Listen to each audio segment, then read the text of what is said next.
An engineering student lost marks for not acknowledging country. Let's have a look. Hello everyone, Florian here and welcome to another episode of HeiseSays. Grab your stein of coffee and let's have a look at this article because, frankly, this is all a bit disgusting. So a uni student docked marks, an engineering student, from work for not doing an acknowledgement to country. A student's final year project was marked down because it didn't include an Indigenous acknowledgement to country. Now, my experience with Indigenous Australians is like every other Australian. Neighbours, professionals I've worked with, random people I've encountered on the street, students I've taught. I am really skeptical of this entire acknowledgement to country just being a tokenistic, virtue signaling add-on to so many events. It's beyond ridiculous. It's not going to do anything to address the issues that some of the Indigenous Australians are facing. And frankly, I think government is causing most of the issues and people don't realise it. So they want to throw more money at programs, initiatives, and you've got a whole bunch of rent-seeking bureaucrats that just want to keep the status quo going on. We'll do this little rubbish here, this there. The whole argument of having a voice to Parliament. Well, here's the thing. Every Indigenous Australian has a voice to Parliament right now. It's the same one we all have, and it's shit. It's the House of Reps. Maybe we can all appreciate why they're feeling underrepresented. But maybe the question should be, why aren't those representatives with large Indigenous constituents not doing their job? But, we can't ask these questions. I'll share a story. When I was at university, I was involved in we set up we got frustrated because at university you're not taught how to use any of the software or tools that you're expected to know how to use to actually do your work. And when you're first starting at uni, you might get angry at that, but then you start to realize, well, wait a minute, why am I going to pay the uni $2,000 in HEX fees for a subject when they're pretty much just going to go through a Linda course or something else, when it's just much easier to do it by myself? What we did is we started up a program where kids, other students, because we were in the higher years, people in the lower years would pay $10 to get a 1-hour session to learn from another student. So we'd use all the uni facilities and we'd raise all this money. And at the end of the year, we'd have enough money to have a big party and an exhibition. It was fantastic. And because of that, I was invited or hired by the Indigenous unit at QUT to help provide additional mentoring and support to Indigenous students who were going through the architectural course. And this young guy, he'd come along to our peer-to-peers. He'd really enjoy them.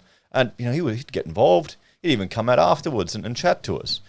And I remember he was struggling in the course. And I'd be there explaining to him what to do. I wouldn't do the work for him, but I'd say, okay, you've got to do a design. First, look at the context, draw this up, and then use the information that you gather to develop your concept. You need to draw upon all of this to inform what you're doing. And I remember being pulled aside. I was pulled aside by the people in that unit, and they were showing me his grades, going, what can we do to get him better? What can we do to get him better? And I'm going, well, look at that. He's failed this subject several times. Maybe he shouldn't be doing university. He should be looking at the career path his father did in a trade. Maybe that's something that interests him more. Can you imagine the look I got? And, well, I wasn't hired again.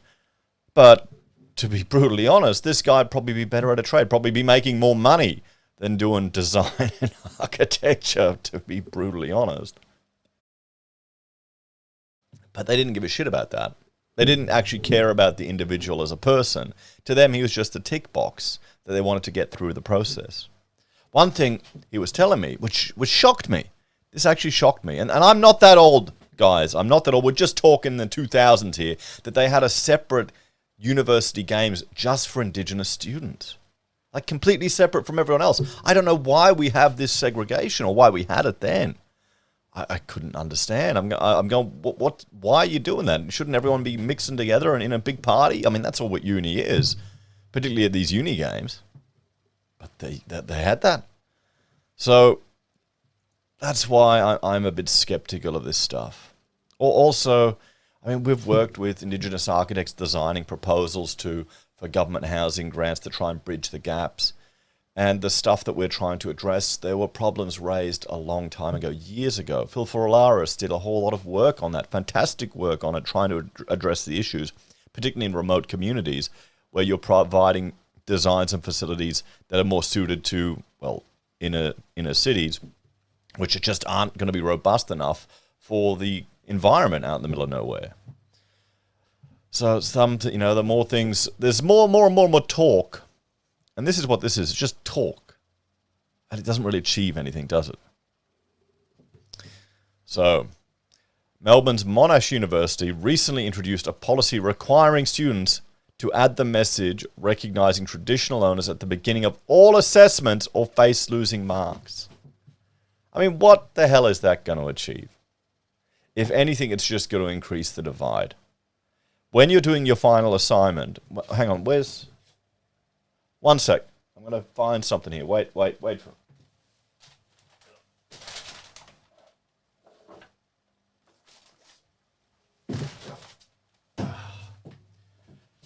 This is Rachel's thesis, The Towering Inferno. Now she, what has she got here? Okay, this is the copy she gave her grandparents of her thesis. And in the front, it has an acknowledgement. Where is the acknowledgement? Oh, there's the abstract. Hang on. Here we go, page 12. She actually got hers bound up. I never bothered. I was the first year where we didn't have to. She was the last year where you had to bound it up and submit it to the university. They ended up throwing them all out anyway. So here's her acknowledgement. Can you see that? So it's my gratitude to Florian. Thank you for spending a day in Hong Kong. Oh, yeah, we did that. We spent a whole day in the planning office in Hong Kong looking at plans because her thesis is on high-rise buildings and fire safety. You can find it online. She was interviewed by ABC Radio about it. What the most interesting part in her thesis is the history of disasters and how they led to regulation. People died for the fire regulations. But this is her acknowledgement to people who actually matter, to family, to her boyfriend at the time, who would eventually become her husband, who spent a whole day in his holiday in Hong Kong looking at microfilm and plans in the planning office in Hong Kong. It ended up having to, I think Rachel had to spend $2,000 because she could print out all these plans and send them back home. So that's what an acknowledgement should be. It shouldn't be some tokenistic virtue signaling bullshit because it's not going to achieve anything. It's kind of disgusting. And honestly, I would argue a big part of this is the whole, well, the growth in non-productive staff at universities, all the support staff. So the rule has since been overturned after the engineering student made an official complaint, which is good. The university has agreed to reinstate the original marks because, I mean, here's the thing. These marks can make a difference on the opportunities you get, particularly if you want to consider a research path. So students will not be deducted in future for failing to include it. It's disgusting. They should retroactively go to every student who didn't include it and give them their mark back. This is engineering. So what is acknowledgement to country? A ceremonial statement that recognises the traditional ownership of Australian land. An acknowledgement of country that may take the form of the following. I'm not going to read this out, honestly. We had a project where there was some Indigenous art included on it, and it's such a conservative culture. You need to get permission from the elders to do anything. I would argue that that's part of the reason why they technologically stagnated. 45,000 years, they've adapted to live in a very harsh climate. Monash made the concession even though it argued that including it showed the standard of professionalism required of an engineer in Australia. What the hell? No. What does that have to do with an engineer? This is the problem. In all of these organizations, they want you just to toe the party line, and people will just go along with it because it's not worth it. It's not. Look at LinkedIn. Look at all the woke shit that's full of LinkedIn now. Okay? This is my problem with these type of things. It's just words. Words are meaningless.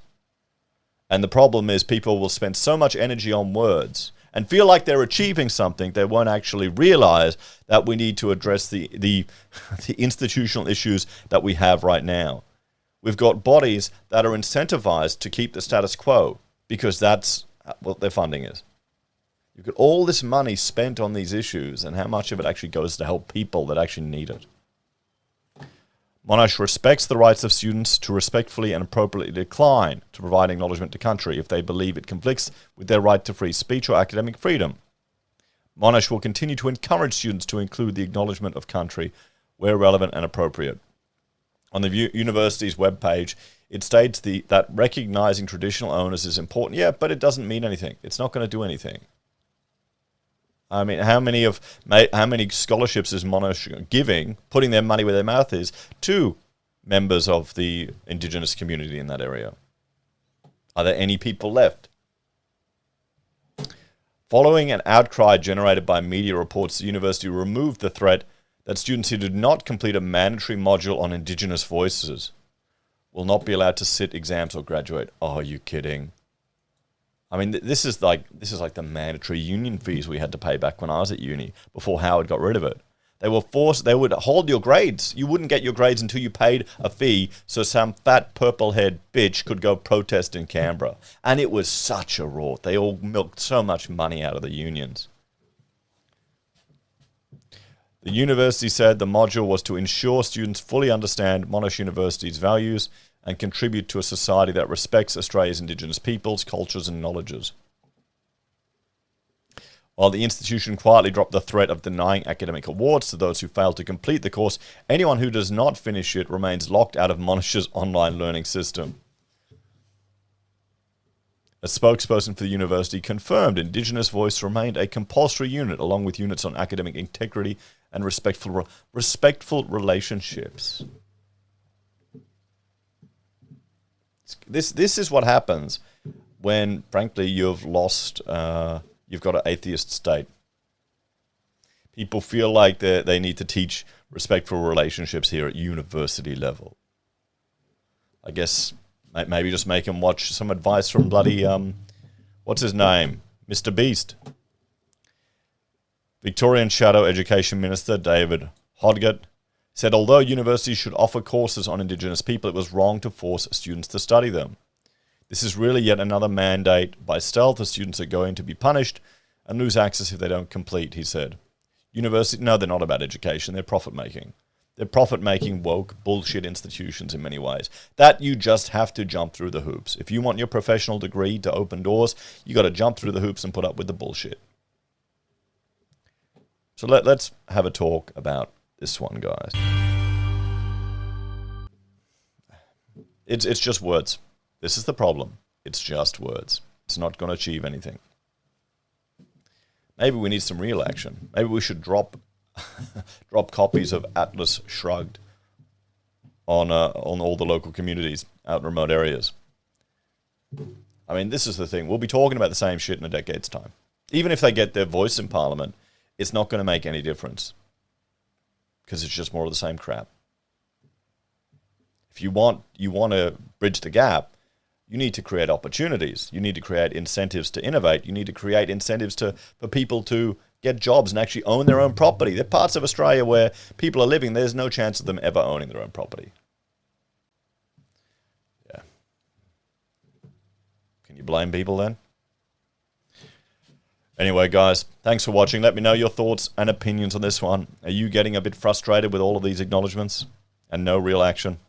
Check out my other channels, HeiseBim and HeiseSays International, for other topics that I discuss. And if you're a fan of the channel and want to support us, there are a few ways you can. Financially on YouTube or Patreon, using our referral links, buying our pocket squares, or calling us if you need an architect. Take care, everyone. Have a great day. And I'll see you in the next episode of HeiseSays. Bye for now.